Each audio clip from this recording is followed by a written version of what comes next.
네, 반갑습니다. 저는 서울대학교 환경대학원에서 박사과정 중인 박혜경이라고 합니다. 저는 지금부터 여러분들께 로케이션 베이스드 서비스 제3장을 소개해드리도록 하겠습니다. 3장의 주제는 GIS와 Geo Information Engineering입니다. 네, 전체적인 내용의 구성은 일단 인트로덕션을 시작으로 해서 사람들이 왜 지도를 사용하는가, 그리고 GIS의 정의, GIS 소프트웨어 들여다보기, 그리고 GIS의 주요 이슈, 마지막으로 GIS를 다른 여러 컴포넌트들과 붙여서 설계하는 GI 엔지니어링에 필요한 요소에 대해서 설명하는 순서로 구성되어 있습니다. 이 책의 1장은 LBS의 정의, 2장에서는 LBS의 발전과 컴포넌스에 대한 내용이었는데요. 앞선 장에서 설명을 들으셨던 것처럼 이제 LBS가 꼭 지도를 필요로 하는 것은 아니었어요. 근데 그렇지만 기본적으로 이게 위치 정보 기반이기 때문에 지도랑 가장 밀접하게 연관이 되는 것은 부인할 수 없는 사실이겠죠. 그래서 본 3장에서는 이 지리정보 데이터를 다루는 GIS 위주로 내용이 구성되어 있고요. 지금부터 그 내용을 함께 살펴보시겠습니다. 우리는 어디를 가려고 할 때 문제없이 한 번에 찾아가길 원하죠. 그래서 묻기도 하고 또 때로는 질문을 받기도 하는데 사람마다 각자 그 머릿속에는 본인들이 인지하고 있는 인지지도가 있어요.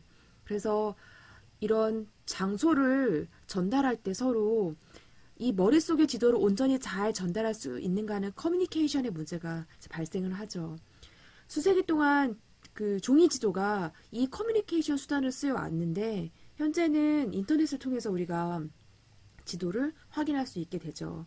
이 책이 쓰여졌을 당시에는 아마 맵캐스트랑 비아 미쉐린이라는 그 지도가 되게 가장 핫했던 것 같아요. 그래서 그 지도를 예를 들어서 설명을 하고 있어요.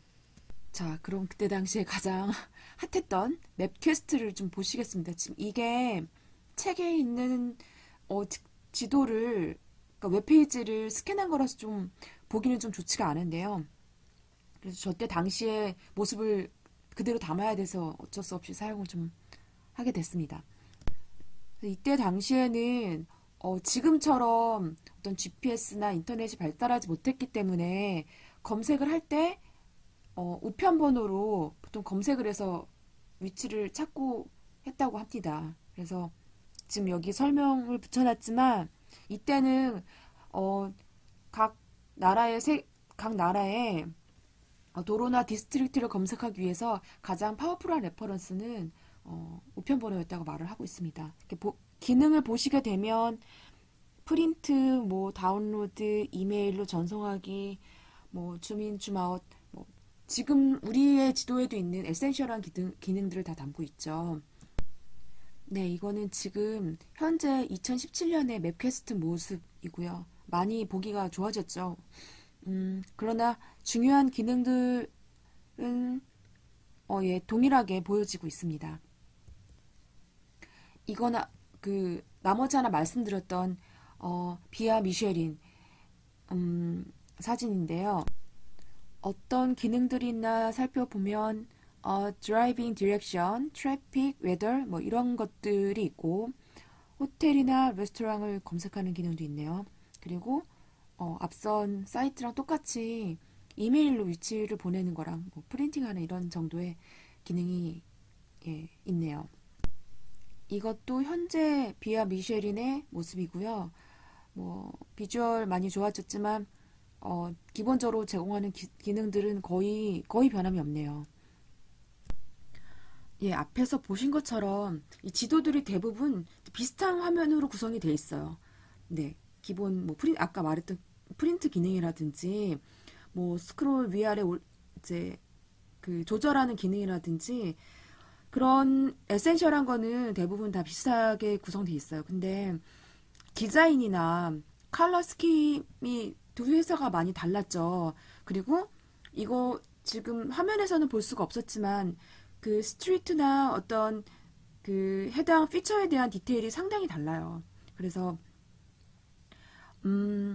지도에 보이는 공통적인 이 기능을 혹은 공통적인 컨텐츠를 펑셔널리티라고 하고, 이 펑셔널리티를 잘 드러나도록 해주는 어떤 그 지도학적 디자인을 비주얼라이제이션이라고 말을 합니다. 그래서 아래 다시 보여드리면 두 개의 지도가 많이 다른 거를 보실 수가 있겠죠. 어느 게 더 보기가 좋은지 제가 볼 때는 왼쪽에 좀 더 제 기준에선 좀 더 보기가 좋은 것 같아요. 이 책에서는 맵퀘스트랑 비아 미쉐린이 두 지점 사이에 그 드라이빙 디렉션에 대해서 다른 펑셔널리티를 제공한다고 하는데 그 이유가 이동 거리나 그러니까 결과물에서 봤을 때 이동 거리나 소요 시간이 비슷하지만 이 내부적으로 다른 알고리즘을 사용하기 때문에 경로를 다르게 보여준다고 말을 하고 있는데 현재는 사실 좀 이게 맞지가 않죠. 제가 지금 그 내비게이션에서 캡처를 해온 화면인데요. 요즘에는 대부분의 내비게이션이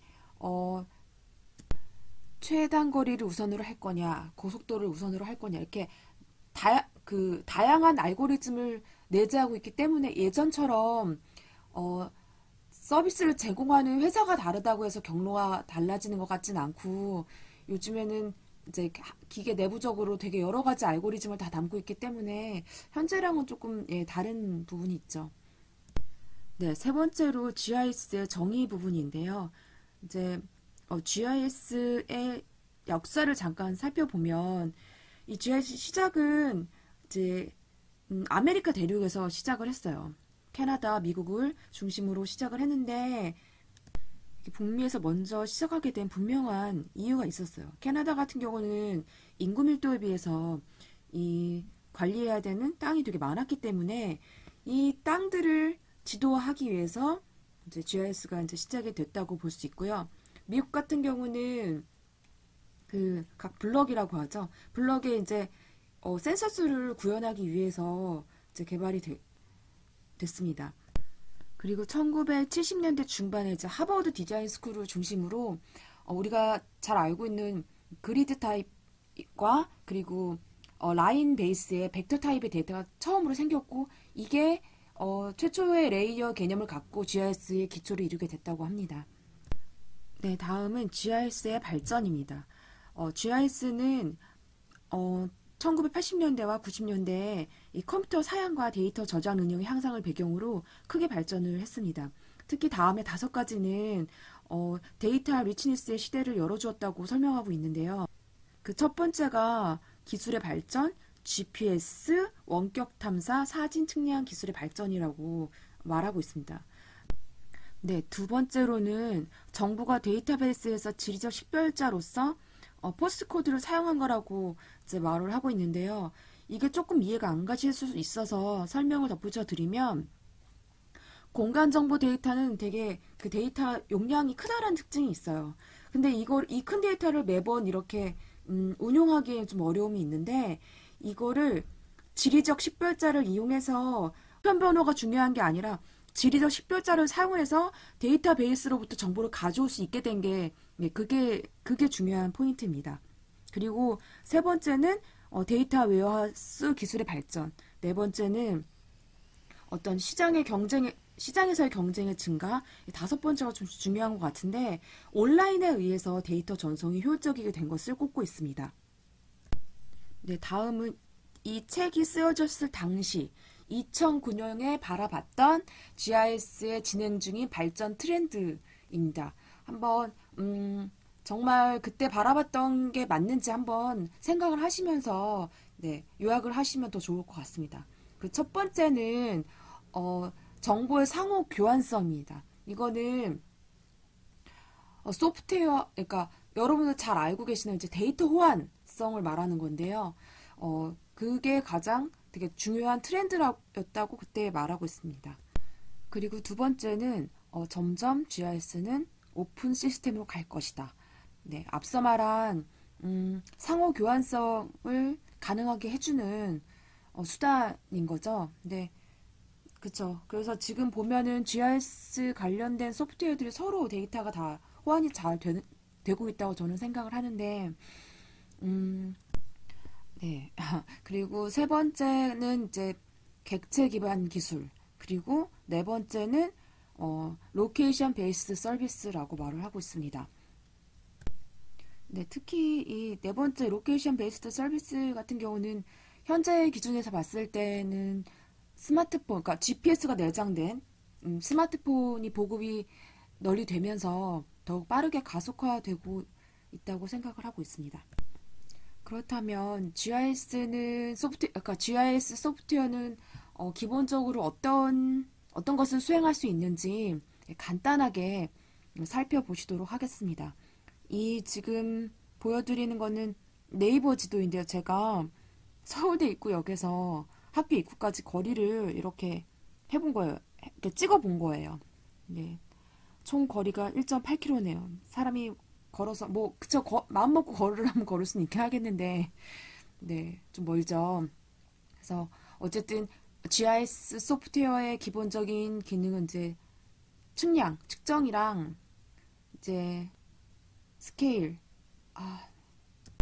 제가 옆에 설명을 반대로 달아놨네요. 스케일이랑 메저먼트가 바뀌었어요, 지금.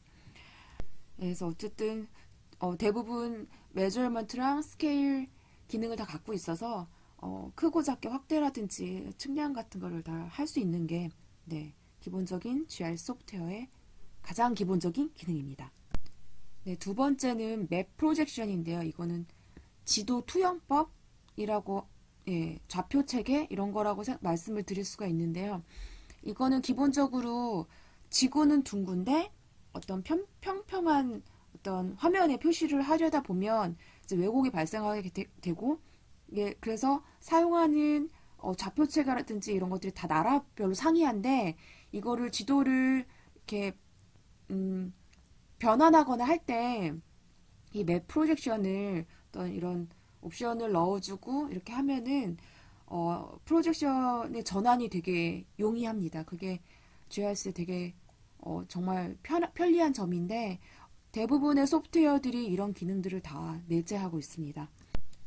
대부분의 GIS 소프트웨어는 다양한 심볼을 제공을 해요.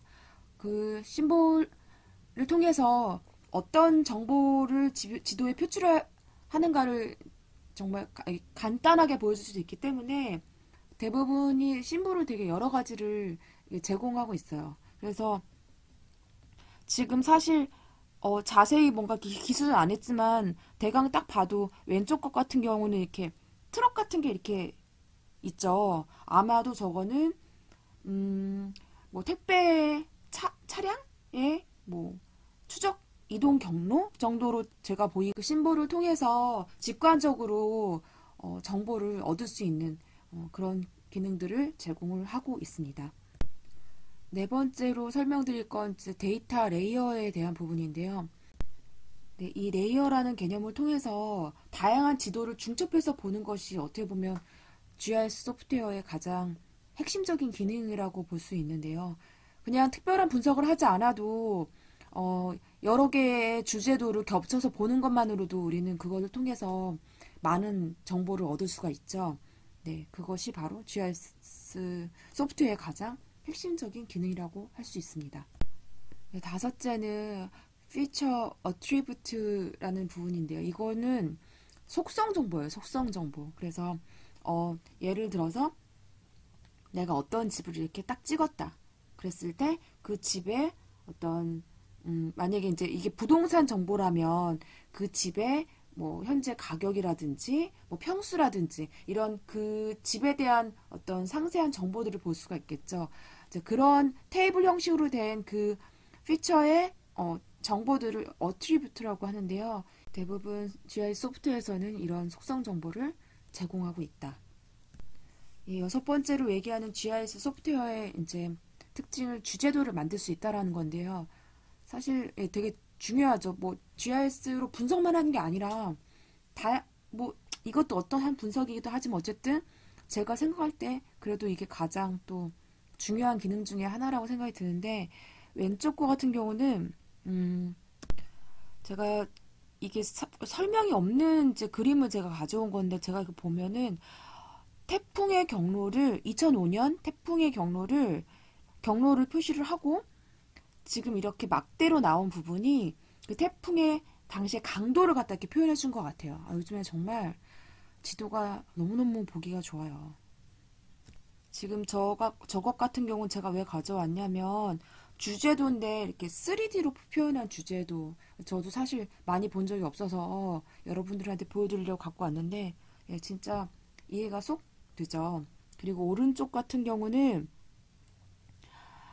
힐러리랑 트럼프 그때 대선 할 때 그 유권자들의 지지도를 이렇게 지도화해서 표현을 한 건데 어쨌든 GIS 소프트웨어의 되게 중요한 기능, 예, 주제도를 만들 수 있다라는 거.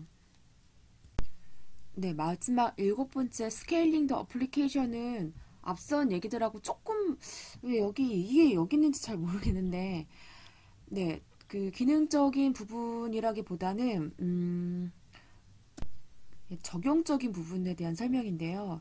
저 스케일링이란 게 다른 게 아니라, 그러니까 지금 제가 그 그림을 붙여놨지만 작은 스마트폰 좀 더 큰 PDA, 그 다음에 태블릿 PC, 그 다음에 개인 PC, 뭐 슈퍼컴퓨터 이렇게 이제 이 스케일링이라는 게 이 디바이스의 스케일링을 말을 하는 거예요. 그래서 GIS는 현재 이제 여러 플랫폼에서 구동이 되는데 아까도 제가 말씀을 드렸지만 지리정보 데이터는 되게 무겁다라는 특징이 있어요. 근데 이 무거운 정보를 작은 스마트폰에서 구현을 하려면 결국엔 네, 이 RDBMS를 통해서 이런 스케일링이 가능하게 된다고 설명을 하고 있습니다.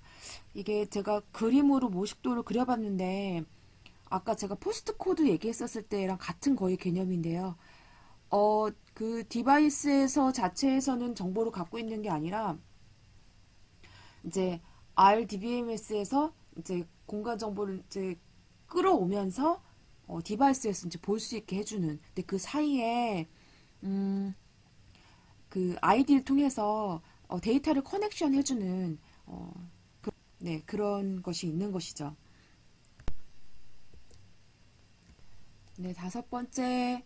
네, 다섯 번째로 넘어와서 GIS에서의 어떤 이슈를 말씀을 드리도록 하겠습니다.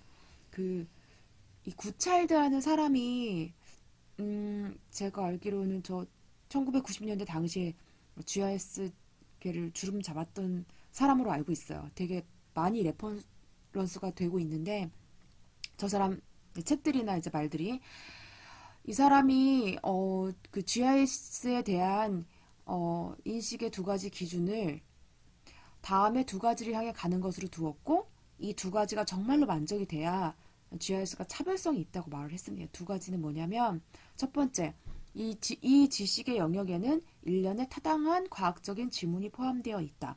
두 번째, 공간 데이터는 다른 형태의 데이터와 달리 유니크하다. 그러므로 특별한 컨시더레이션이 요구된다. 라고 말을 했습니다. 저는 처음에 이게 왜 GIS에서의 이슈인가라는 생각을 했는데 지금 생각해 보면 GIS 데이터, 그러니까 공간 데이터가 정말 좀 특별한 건 맞긴 맞는데 그것이 정말 차별화되게 하기 위해서 계속 이런 질문을 던지면서 뭔가 연구를 하고 점점 더 공간 데이터를 특별하게 만들어 갔던 것 같아요. 네, 그리고 이 책에서 이제 두 번째 이슈, GIS의 이제 큰 이슈로 생산과 보급 측면을 얘기를 했어요. 그때 당시에, 그러니까 GIS가 많이 발전을 이루긴 했지만, 사이언스라는 전체적인 측면에서 봤을 때, GIS가 또 그 중에서 되게 큰 포션은 아니라고 생각을 했던 것 같아요. 그래서 이 것들이 이제 GIS가 되게 널리 보급형으로 쓰일 수 있게 그런 것들에 대한 고민을 되게 많이 했던 것 같아요.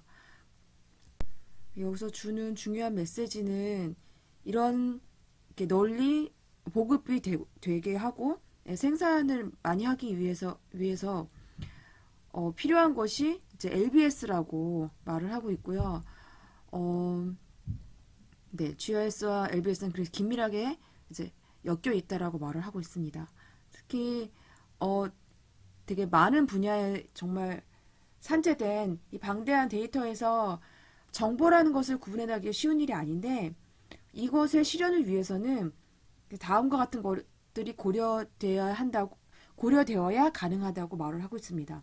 첫 번째가 온톨로지, 두 번째가 representation, 세 번째가 computation, 그리고 네 번째가 앞서 설명을 잠깐 했던 것 같은데 어떤 지리학적 정보에 대한 인지, 소통 문제, 그 다음에 사실은 제가 볼 때 진짜 좀 중요한 게 다섯 번째인 것 같기도 한데 이 불확실성이 의미하는 건 뭐냐면 데이터 자체의 불확실성. 그러니까 뭐 메타데이터가 없거나 이러면 불확실성이 좀 높은 거겠죠.